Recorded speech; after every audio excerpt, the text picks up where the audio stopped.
Assalamualaikum. Today I am going to discuss very pertinent and extremely important topic of the day regarding CSS current affair and Pakistan affair जो है global warming. इसमें सबसे पहले मैं आपको ये बताऊंगा कि ग्लोबल वार्मिंग होता क्या है और ग्लोबल वार्मिंग की जो चीज़ें वजह बनती हैं वो कौन कौन से ऐसे फैक्टर्स हैं जो कि ग्लोबल वार्मिंग की वजह बनते हैं, और इसके बाद इसके रेपरकेशंस क्या हैं और ग्रीन हाउस इमिशंस के जो मेजर कंट्रीज हैं जो इमिट करते हैं ग्रीन हाउस गैसेस को, वो कौन कौन से कंट्रीज हैं। इसके बाद जो है ना मैं आपको ये बताऊंगा कि ग्लोबल कम्युनिटी ने कौन कौन से ऐसे स्टेप्स लिए हैं जिससे ग्लोबल वार्मिंग के मसले को हल कर सकते हैं, और इसके अलावा जो पाकिस्तान ने स्टेप्स लिए हैं इसको काउंटर करने के लिए वो कौन कौन से हैं और कौन कौन सी ऐसे स्टेप्स उठाकर हम जो है ना ग्लोबल वार्मिंग के मसले को काबू पा सकते हैं। तो लिहाजा सबसे पहले मैं आपको ये बताऊंगा कि ग्लोबल वार्मिंग एक्चुअली होता क्या है। सबसे पहले आपने एग्जाम के अंदर इसकी डेफिनेशन लिखनी है। डेफिनेशन इसकी बहुत ही सिंपल है, आप कहीं से भी गूगल से आप सर्च कर सकते हैं, किसी बुक को फॉलो कर सकते हैं, आप ये वाली डेफिनेशन भी फॉलो कर सकते हैं। अब देखो एटमॉस्फेयर की यहाँ पे बात हो रही है क्योंकि एटमॉस्फेयर के अंदर ही कार्बन डाइऑक्साइड का कंटेंट जो होता है ना वो ज़्यादा हो जाता है, या नाइट्रस ऑक्साइड का जो कंटेंट है वो ज़्यादा हो जाता है, या वाटर वेपर जो हैं उनकी मिकदार ज़्यादा हो जाती है, या क्लोरोफ्लोरोकार्बन जो गैसेस हैं उनकी मिकदार ज़्यादा हो जाती है, जिसके अंदर हमारे एटमॉस्फेयर का जो टेम्परेचर है वो बढ़ जाता है। अब देखिए ग्लोबल वार्मिंग एक्चुअली जो है ना वो हमारे एटमॉस्फेयर के अंदर जो ग्रेजुअल इंक्रीज इन टेम्परेचर है due to greenhouse effect, क्योंकि ग्रीन हाउस इफेक्ट जो है ग्रीन हाउस गैसेस की वजह से हो रहा होता है, तो लिहाजा हम इसे ग्रीन हाउस ग्लोबल वार्मिंग कहते हैं। अब देखिए gradual increase in the average temperature of earth atmosphere because of green house effect, this is actually the definition of global warming. अब नेक्स्ट स्टेप क्या है, वो कौन कौन से ऐसी कॉजेज हैं जो कि ग्लोबल वार्मिंग की वजह बनती है। इसमें सबसे पहले जो आपको मैं चीज बताऊंगा वो है बर्निंग ऑफ फॉसिल फ्यूल्स। अब देखिए फॉसिल फ्यूल्स के बारे में जानना भी आपके लिए बहुत ज़्यादा ज़रूरी है। फॉसिल फ्यूल्स देखें जो ऑयल गैस और कोल है जो हमारी इंडस्ट्रीज हैं जो हम इलेक्ट्रिसिटी जनरेशन के लिए हम इस्तेमाल कर रहे हैं उनको हम फॉसिल फ्यूल्स कहते हैं। और फॉसिल फ्यूल्स का जब एक्सेसिव हम इस्तेमाल करते हैं तो कार्बन डाइऑक्साइड का कंटेंट जो है हमारे एटमॉस्फेयर के अंदर डे बाय डे बढ़ता जा रहा है। सिंस इंडस्ट्रियल रेवोल्यूशन तकरीबन 30% कार्बन डाइऑक्साइड का जो कंटेंट है हमारे एटमॉस्फेयर के अंदर वो ज़्यादा हो चुका है। तो सबसे पहला जो फैक्टर है ग्लोबल वार्मिंग में वो है burning of excessive fossil fuels, क्योंकि हमारा जो फॉसिल फ्यूल है इसको हम उसको बहुत ज़्यादा इस्तेमाल करते जा रहे हैं। दूसरा ये जो हमारे रिसोर्सेज हैं नेचुरल वो भी डिप्लीट हो रहे हैं क्योंकि हम उनको बहुत ज़्यादा इस्तेमाल कर रहे हैं, जिससे हमारे एटमॉस्फेयर के अंदर जो है ना मसाइल क्रिएट हो रहे हैं। अब अगला जो वजह है वो है डिफॉरेस्टेशन। अब डिफॉरेस्टेशन का जो लफ्जी मतलब है कि कटिंग ऑफ ट्रीज। अब देखिए ट्रीज जो है ना हमारी दुनिया के अंदर एक बहुत बड़े सिंक होते हैं जो कार्बन डाइऑक्साइड का कंटेंट को एब्जॉर्ब करते हैं, ऑक्सीजन को रिलीज करते हैं। ऑक्सीजन क्योंकि ह्यूमन नीड्स है, एनिमल नीड्स है, और जो कार्बन डाइऑक्साइड है वो क्योंकि इंसानियत के लिए या जानवरों के लिए या जितने भी लिविंग ऑर्गेनिजम्स हैं उनके लिए नुकसानदाह है, वो उसको एब्जॉर्ब कर लेती है। क्योंकि जब डिफॉरेस्टेशन होती है तो ऑटोमेटिकली क्या होता है कि कार्बन डाइऑक्साइड का कंटेंट एटमॉस्फेयर के अंदर बढ़ जाता है। जब वो बढ़ जाता है तो उस ऑटोमेटिकली ग्रीन हाउस जो आपका ग्रीन हाउस इफेक्ट है वो भी बढ़ जाता है, उसके रिजल्टेंटली ग्लोबल वार्मिंग का जो प्रॉब्लम है वो क्रिएट हो जाता है। इस तरह एग्रीकल्चर और लाइफ स्टॉक है। अब देखिए एग्रीकल्चर किस तरह, अब देखिए हम पानी का एक्सेसिव इस्तेमाल कर रहे हैं क्योंकि एक्यूट शॉर्टेज ऑफ वाटर अगर पाकिस्तान के हवाले से हम बात करें तो IMF की रिपोर्ट के मुताबिक 2022-25 तक हमारा इतना जो पानी है वो कम हो जाएगा कि मतलब उसको कवर करना बहुत ही मुश्किल हो जाएगा, जिससे हम अपने एग्रीकल्चरल नीड्स और जो हमारी जो पीने की साफ पानी पीने की जो नीड्स हैं वो हम पूरी नहीं कर पाएंगे। अब देखें एग्रीकल्चर है और उसके अलावा क्योंकि एग्रीकल्चर में हम एक इम्पॉर्टेंट एलिमेंट जो है वो नाइट्रस ऑक्साइड का है। नाइट्रस ऑक्साइड किस तरह, अब देखिए हम एग्रीकल्चर की प्रोडक्टिविटी को बढ़ाने के लिए हम फर्टिलाइजर्स का बहुत ज्यादा इस्तेमाल करते हैं। फर्टिलाइजर्स के इस्तेमाल की वजह से हमारे एटमॉस्फेयर के अंदर जो नाइट्रस ऑक्साइड का कंटेंट है वो बढ़ जाता है। जब नाइट्रस ऑक्साइड, क्योंकि एक ग्रीन हाउस गैस है जो हमारे एटमॉस्फेयर के अंदर चली जाती है, इससे हमें क्या होता है, ग्लोबल वार्मिंग का प्रॉब्लम होता है। ग्रीन हाउस इफेक्ट भी एक वजह है ग्लोबल वार्मिंग की। अब ग्रीन हाउस इफेक्ट के बारे में भी आपको पता होना चाहिए, ग्रीन हाउस इफेक्ट क्या है।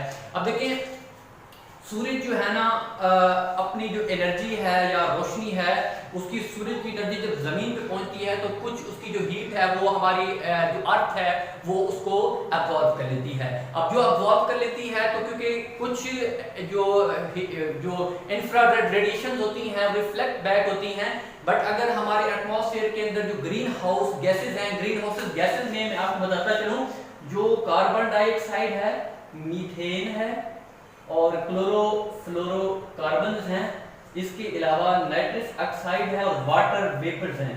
जब ये गैसेस हमारे एटमॉस्फेयर के अंदर मौजूद होती हैं तो क्या होता है, ये बहुत ज्यादा हीट को एब्जॉर्ब कर लेती हैं। ये जो हीट एब्जॉर्ब होती हैं हम इनको इंफ्रारेड रेडिएशन कहते हैं। जब ये एब्जॉर्ब करती हैं तो ऑटोमेटिकली हमारे अर्थ का जो एटमॉस्फेयर जो टेम्परेचर है वो राइज करता है। अब अगर हम बात करें तो जब से इंडस्ट्रियल रेवोल्यूशन स्टार्ट हुई है, जब से इंडस्ट्रीज चलना शुरू हुई, हमने फॉसिल फ्यूल्स का इस्तेमाल शुरू किया है, तब से तकरीबन 1.5 to 2% तक टेम्परेचर का इजाफा हो चुका है। अब अगली जो वजह है ग्लोबल वार्मिंग की वो है largest emitter of green house gases. फिर वही बात आ जाती है, क्योंकि जब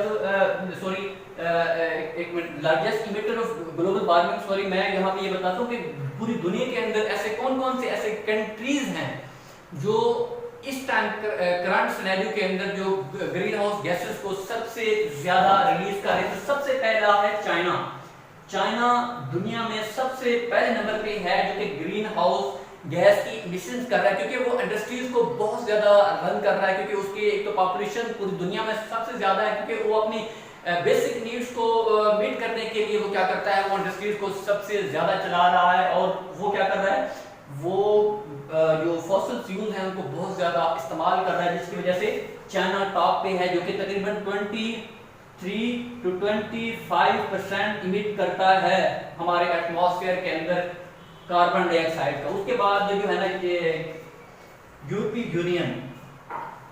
यूनियन है, तकरीबन 27, ये 29% करता है। चाइना 25। या आप अपने जब आप एग्जाम दे रहे होंगे तो आपने उसके अकॉर्डिंग जो रिपोर्ट होगी, रिसेंट रिपोर्ट, आपने उसके मुताबिक लिख लेना है। ये 27% है। उसके बाद यूनाइटेड स्टेट्स आता है, तकरीबन 14% है। और इसके बाद इंडिया आता है, इंडिया और ब्राजील और जापान। ये आपने जो टॉप तकरीबन 5 से 6 कंट्रीज हैं, ये आपने रिसेंट रिपोर्ट के मुताबिक जब आप एग्जाम में अपेयर होंगे तो आपने उसके अकॉर्डिंग आपने ये कंट्रीज लिख देने हैं जो कि लार्जेस्ट इमिटर हैं ग्रीन हाउस गैसेस के। ग्रीन हाउस गैसेस के मैं आपको बारे में बता चुका हूँ। Green house gases actually carbon dioxide, methane, chlorofluorocarbon, nitrous oxide और वाटर वेपर, जिसे हम H2O कहते हैं। अब ये थी इसकी काजेस, कौन सी ऐसी वजूहात हैं जिससे ग्लोबल वार्मिंग में इजाफा होता है। Burning of fossil fuel, deforestation, agriculture and livestock. Livestock के बारे में मैं आपको बताना भूल गया हूँ। लाइवस्टॉक देखो ना, जो जानवर हैं हमारे, वो क्या करते हैं, वो मीथेन का कंटेंट, CH4 का कंटेंट जो है ना वो हमारे एटमॉस्फेयर के अंदर रिलीज करते हैं। अब एक होता है global warming potential. Global warming जो पोटेंशियल है वो मीथेन का सबसे ज्यादा है, तो तकरीबन 28 to 30% कार्बन डाइऑक्साइड से ज्यादा है। मीन सबसे ज्यादा जो ग्लोबल वार्मिंग पोटेंशियल है वो मीथेन का है। तो लाइवस्टॉक जो है ना वो जो मीथेन का कंटेंट है वो हमारे एटमॉस्फेयर के अंदर रिलीज करते हैं, जो कि बहुत ज्यादा लीथल है हमारे एटमॉस्फेयर के लिए। अब एटमॉस्फेयर के बारे में मैं आपको बताता चलूं कि एटमॉस्फेयर एक्चुअली क्या होता है। ये लेयर ऑफ गैसेज है, इन गैसेज के कॉम्बिनेशन को हम एक्चुअली एटमॉस्फेयर कहते हैं। अब इंपैक्ट्स कौन से हैं ग्लोबल वार्मिंग के, वो भी आपको बताता चलूं। अब देखिए ये वजूहाती और इम्पैक्ट्स क्या क्रिएट हो रहे हैं, तो हमारा जो वेदर का पैटर्न है वो बहुत ज्यादा चेंज हो रहा है। अब मैं वेदर पैटर्न के हवाले से आपको ये बताता चलूं, अभी रिसेंट पाकिस्तान के अंदर क्योंकि फ्लड्स आए हुए हैं 2022 के अंदर, अगर फ्लड्स के बारे में मैं आपको बताऊं तो $30 बिलियन का पाकिस्तान को लॉस आ चुका है, तकरीबन 33 मिलियन पीपल इससे अफेक्ट हुए हैं और तकरीबन 5 लाख के करीब लोग जो है ना वो कैंप्स में रह रहे हैं इन करंट सिनेरियो। ये किसकी वजह से है? ये एक्चुअली ग्लोबल वार्मिंग के इंपैक्ट की वजह से है। अब देखो इसके अलावा जो अब देखिए आप महसूस करें कुछ अर्सा पहले जो सर्दियां थी उनका ड्यूरेशन काफी ज्यादा होता था, लेकिन अब गर्मियों का ड्यूरेशन काफी ज्यादा हो गया है और तकरीबन एक रिपोर्ट में पढ़ रहा था उसमें यह है कि 20 to 30 इयर्स लेटर, तकरीबन 20 से 30 साल बाद जो है ना ऐसे एरियाज जो इस टाइम गर्म हैं वो ठंडे हो जाएंगे, जो ठंडे हैं वो गर्म हो जाएंगे due to the effect of global warming. क्योंकि एक तो जो ग्लेशियर्स हैं वो बहुत ज्यादा मेल्ट हो रहे हैं ग्लोबल वार्मिंग के इफेक्ट की वजह से, और दूसरा जो हमारा सी लेवल है वो भी इंक्रीज करता जा रहा है और इसकी वजह से जो फ्लड्स हैं वो ड्रॉट्स हैं और इसके अलावा जो हमारा डिजर्टिफिकेशन है उसमें भी इजाफा होता जा रहा है due to the effects of global warming और उसमें वेदर पैटर्न के अंदर भी इसमें चेंजिंग आ रही है। कुछ कंट्रीज हैं जैसे बांग्लादेश है और मालदीव्स है, इस तरह इसके अलावा 2-3 और कंट्रीज भी हैं। ये कहा जा ये प्रेडिक्ट किया जा रहा है कि इन दी कमिंग डेज ये शायद डूब जाएंगे due to rise in the sea level. जब सी लेवल बढ़ेगा ग्लोबल वार्मिंग के इफेक्ट की वजह से हो रहा है ना ये सारा कुछ, तो ये क्या होगा, ये इनको भी खतरा है, ये due to change in weather pattern हो सकता है। अब एनिमल एक्सटिंक्शन, ऐसे जानवर हैं जो कि जो मछलियां हैं जो कि ग्लोबल वार्मिंग के इफेक्ट की वजह से क्या है क्या नापैद हो चुकी हैं, मतलब एनिमल्स के ऊपर भी काफी ये एग्जैक्ट कोरल लीफ है इसमें और कोई मछलियां हैं जो हमारे समुद्र के अंदर रहती हैं, तो उनके अंदर भी नेगेटिव रेपरकशंस हो रहे हैं due to the effects of global warming. अब इम्पैक्ट्स ऑफ ह्यूमन हेल्थ, अब ह्यूमन हेल्थ के हवाले से मैं आपको ये बताता चलूं कि जर्म्स जो हैं वो बढ़ते जा रहे हैं क्योंकि आबादी भी बढ़ती जा रही है, ऑटोमेटिकली उसकी जो ह्यूमन नीड्स हैं उनको पूरा करने के लिए हम जो हमारे नेचुरल रिसोर्सेज हैं उनको भी बहुत ज्यादा यूटिलाइज कर रहे हैं, जिससे इंसानी हेल्थ के ऊपर भी बहुत ज्यादा और जो एयर क्वालिटी है वो भी पुअर होती जा रही है। लाहौर के वजह से बात करूँ तो पूरी दुनिया में लाहौर का जो एयर क्वालिटी का जो स्टैंडर्ड है वो तकरीबन पहले नंबर पे है, जिसमें मोस्ट जो है ना एयर पोल्यूटेंट सिटी है लाहौर जो है ना पूरी दुनिया में। अब जो है ना इम्पैक्ट्स ऑन एग्रीकल्चर सेक्टर, अब एग्रीकल्चर सेक्टर के हवाले से मैं आपको ये बताता चलूं क्योंकि जब हमारी जो वाटर स्कैर्सिटी होगी, जब पानी की कमी होगी तो हमारा एग्रीकल्चर सेक्टर भी इससे इफेक्ट हो रहा है, और जब ये हमारा एग्रीकल्चर सेक्टर इफेक्ट होता है तो फूड इनसिक्योरिटी का जो प्रॉब्लम है वो बढ़ता है, फूड शॉर्टेज होती है, इंक्रीज इन सी लेवल, जो वाटर जो सी का लेवल है वो भी कॉन्सिक्वेंसेस के हवाले से अगर हम बात करें तो सी लेवल भी इससे बढ़ रहा है due to the impact of global warming. अब वो कौन-कौन से ऐसे स्टेप्स हैं जो ग्लोबल कम्युनिटी ने इसको काउंटर करने के लिए उठाए? एक तो United nation convention of climate change 1994 के अंदर ये स्टेप उठाया गया था, लेकिन ये मुकम्मल तौर पर इंप्लीमेंट 1997 के अंदर हुआ था। इसका मकसद यही था कि एनवायरनमेंट के अंदर स्टेबिलिटी लाई जाए और जो ग्रीन हाउस इफेक्ट्स का जो इमिशंस है उसको कम से कम किया जाए। इसके बाद 2015 के अंदर जो है ना जो पेरिस क्लाइमेट चेंज हुआ, पेरिस क्लाइमेट जो एग्रीमेंट था सॉरी वो हुआ। इसका मकसद ये था कि हम किस तरह ग्लोबल वार्मिंग का जो प्रॉब्लम है उसको हम टैकल कर सकते हैं।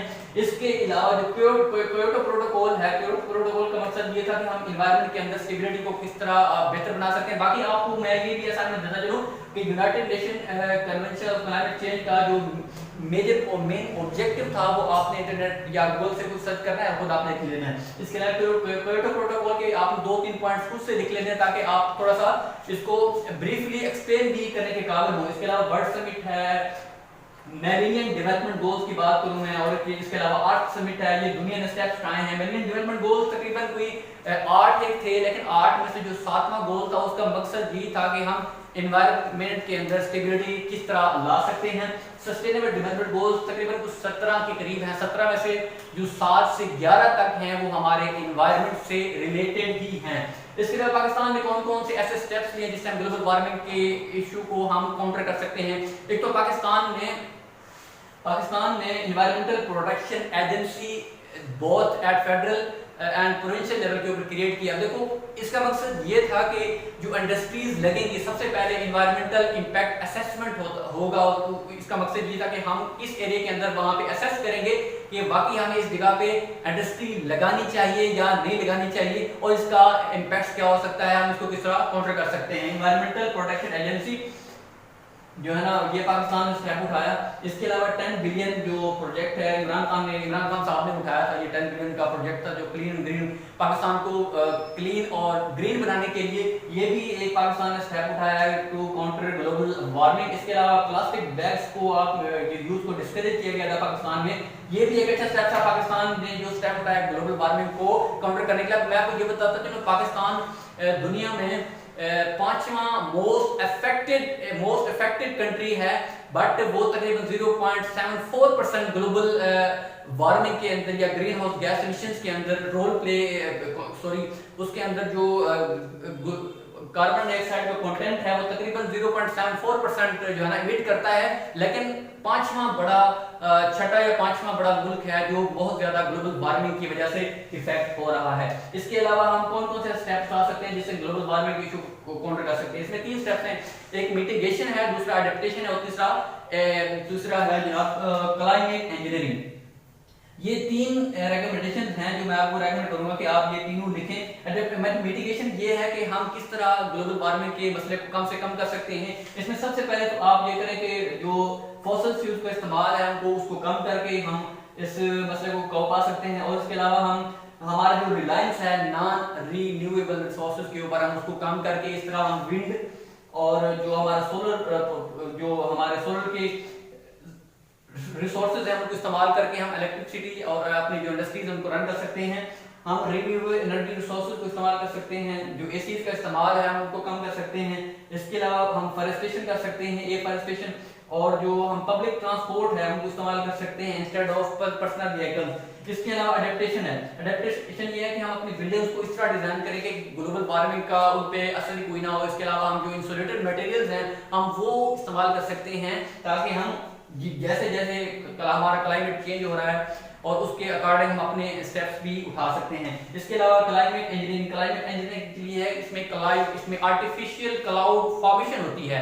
आर्टिफिशियल क्लाउड फॉर्मेशन क्योंकि हो तो जाएगा बट ये नॉन फिजिबल है, प्रैक्टिकेबल नहीं है, क्योंकि इसको कंट्रोल करना बहुत ज्यादा मुश्किल हो जाएगा। तो ये था आज का हमारा ग्लोबल वार्मिंग के ऊपर जिसमें मैंने आपको डेफिनेशन के बारे में बताया, उसकी काजेस के बारे में बताया, उसके बाद मैंने ये बताया कि लार्जेस्ट इमिटर कौन से हैं ग्रीन हाउस गैसेस के, उसके बाद मैंने इंपैक्ट्स के बारे में भी आपको बताया और दुनिया ने कौन कौन से ऐसे स्टेप्स उठाए हैं तक जिससे ग्लोबल वार्मिंग के जो इशू उसको काउंटर कर सकते हैं। पाकिस्तान ने कौन कौन से स्टेप्स उठाए हैं और कौन कौन सी रिकमेंडेशंस हैं।